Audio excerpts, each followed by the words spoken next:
राजस्थान के अंदर एक मेला लगा हुआ था। उस मेले में यानी कि बहुत सारे लोग आए हैं, सभी लोग मेला देख रहे हैं। यहाँ पर एक लड़के की नज़र जाती है एक महिला पर। महिला देखने में बेहद खूबसूरत, और जैसे ही उस महिला से उस लड़के की आंखें टकराती है, यानी कि उन दोनों की आंखें चार हुई हैं, वो दोनों एक दूसरे से बहुत सारी बातें करना चाहते हैं, और बस इसी लालसा में वो दोनों एक दूसरे के करीब आ जाते हैं। और फिर वो लोग इतने ज़्यादा करीब आ जाते हैं कि वो लोग उसी समय उस मेले में से बाहर निकलते हैं। वो एक ऐसी जगह पर जाना है जिसको ओयो होटल कहा जाता है, और उस ओयो होटल में जाने के बाद वो दोनों एक दूसरे के साथ इतना ज़बरदस्त प्यार करते हैं।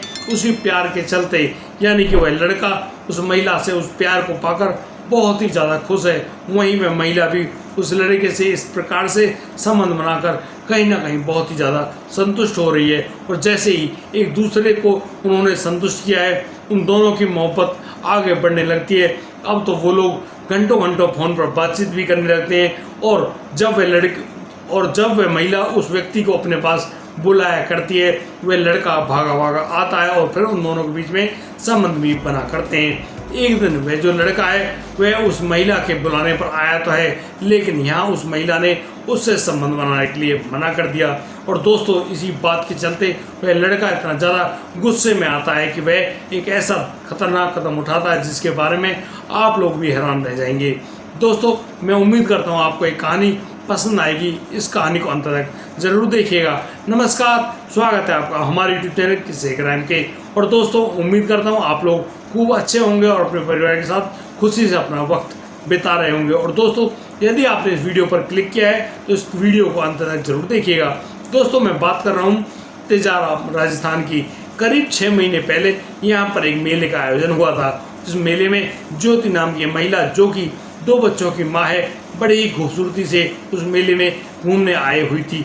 और जिस प्रकार से वह यहाँ पर घूम रही है, यानी कि जो उसने तरह तरह की चीज़ें खाना, झूला झूलना वगैरह वगैरह काम तो कर रही है, उसी समय उसकी एक यानी कि कालू नाम के एक व्यक्ति से आंखें टकरा जाती हैं। वह लड़का, जो कि मेवात जिला का रहने वाला था, नूह का रहने वाला वह लड़का, जैसे ही उसकी आंखें टकराई, अब तो वह जो महिला है उससे प्यार भरी बातें करना चाहती है। और इसी बात के चलते उन दोनों के बीच में संबंध भी बनते हैं, और संबंधों के चलते यानी कि वो लोग सारी हदों को पार कर जाते हैं और बहुत ही आगे बढ़ जाते हैं। जिस प्रकार से उन दोनों के बीच में ये संबंध कायम हुआ, एक दिन वह जो लड़का है अपनी प्रेमिका से कहता है कि उसको उसके पास आना और उससे प्यार करना है, लेकिन वह जो महिला है उससे मना कर देती है।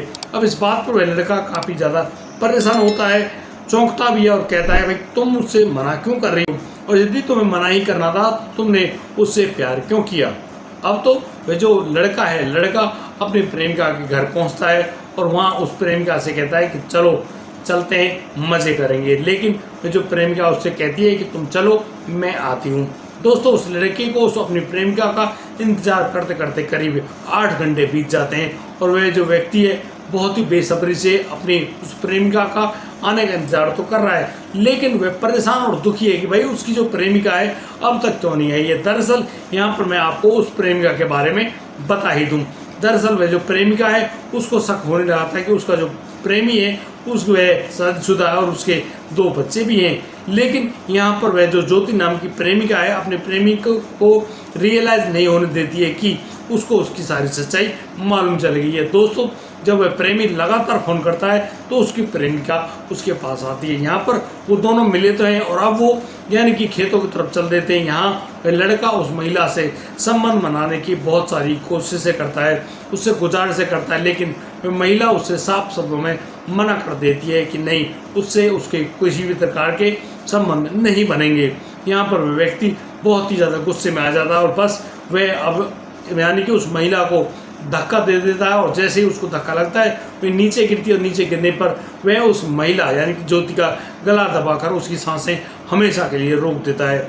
अब तो वह जो कालू नाम का व्यक्ति है वहाँ से यानी कि अपनी मोटरसाइकिल लेकर फरार तो हो गया है, और वह मेवात में छुप कर बैठ गया है। लेकिन वह जो महिला है, महिला जब 2 दिन तक अपने घर नहीं पहुँचती है, उसका जो पति है बुद्धिराम, वह अब जाता है पुलिस स्टेशन, और वहाँ पर रिपोर्ट लिखाता है कि उसकी पत्नी घर में मौजूद नहीं है। वह पिछले 2 दिन से गायब है, वह कहाँ गई है उसके बारे में किसी को कोई भी जानकारी नहीं है।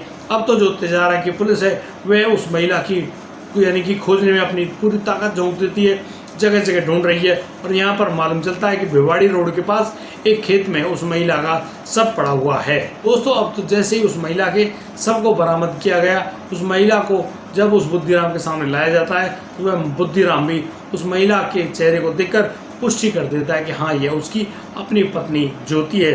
ज्योति दिखने में बहुत ही खूबसूरत, लेकिन यहाँ पर ये हत्या किसने की, इस हत्याकांड को किस व्यक्ति ने अंजाम दिया, इसके बारे में किसी को कोई भी जानकारी नहीं होती।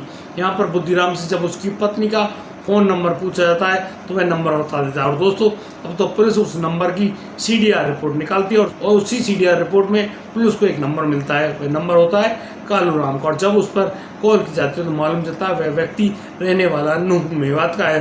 दोस्तों पुलिस उसकी लोकेशन पर तुरंत जाती है और उसको गिरफ्तार करके लाती है। और जब उससे पूछा जाता है तब वह व्यक्ति बताता है कि उसके उस महिला से एक्स्ट्रा मैरिटल अफेयर हो गए थे और उन्हीं के चलते उन दोनों के बीच में अवैध संबंध भी कायम हुआ करते। अब तो जैसे ही उस लड़के यानी कि कालू को गिरफ्तार किया गया, उससे जब पूछताछ की जाती है तो वह यहाँ पर अपने यानी कि उस ज्योति से संबंध होने की बात को स्वीकार कर देता है। और तो और वह इस बात को भी स्वीकार करता है कि उसने अपनी प्रेमिका यानी कि उस महिला ज्योति की जान ले ली है। दोस्तों यहाँ पर वह बताता है कि उस दिन जब उस महिला ने उसको मिलने के लिए बुलाया तो वह यहाँ पर उससे संबंध बनाने के लिए मना कर रही थी। और इसी बात को लेकर वह जो लड़का कालू बहुत ही ज़्यादा गुस्से में आ जाता है और बस उसी प्रकार से वहीं पर यानी खेतों में उस महिला की गला दबाकर जान ले लेता है। दोस्तों अब तो वह जो बुद्धिराम है और उसके दोनों बच्चे बस ऐसे ही रह गए, यानी कि अब तो उनकी पत्नी और उनकी माँ उस घर में नहीं लौटने वाली है। दोस्तों अब तो कालू राम की ढंग से ठुकाई होती है और उसको अब जेल तो भेज दिया गया है। लेकिन दोस्तों मैं आपको बता दूं कि जो हालात उस बुद्धिराम और उनके बच्चों के हो रही है, वही हालात अब उस लड़के कालू की पत्नी और कालू के बच्चों के साथ हो रही है।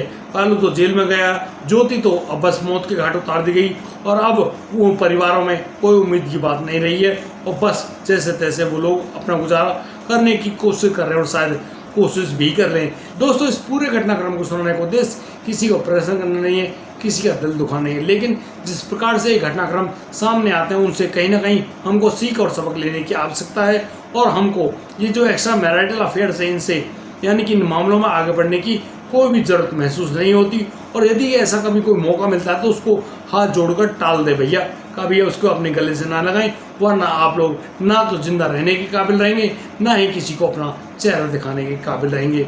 इसीलिए मैं बार आपसे कहता हूं कि इस प्रकार के किसी भी प्रलोभन में ना जाएं, किसी महिला या पुरुष के चक्कर में ना पड़ें और ना ही एक्स्ट्रा मैरिटल अफेयर करें, वरना आपकी हालत इतनी ज़्यादा दुर्गति को प्राप्त होगी, शायद आप लोग अपने आप को बचा पाने की किसी भूमिका को नहीं निभा पाएंगे। दोस्तों जिस प्रकार से उस कालू राम ने उस महिला से वो संबंध बनाए, क्या वो सही थे या गलत, आप लोग अपनी राय हमारे कमेंट बॉक्स में लिखकर अवश्य दें। और दोस्तों जिस प्रकार से उस ज्योति को उस कालू राम के बारे में सारी सच्चाई मालूम हो गई थी, अरे भाई उससे पहले भी तो सच्चाई थी, तुम किसी व्यक्ति की पत्नी हो, वह व्यक्ति जो कि तुम्हारे लिए मेहनत करता है, दिन भर सिलाई की मशीन चलाता है, दर्जी है और तुम्हारे लिए सारे पैसे कमाने के लिए पूरी मेहनत करता है, जी तोड़ मेहनत करता है, अपनी बीवी और बच्चों को पाल रहा है, उन्हीं की बीवियां यानी कि अपने पतियों को ऐसी इस प्रकार से धोखा दे रही हैं, ये तो बात बिल्कुल गलत है।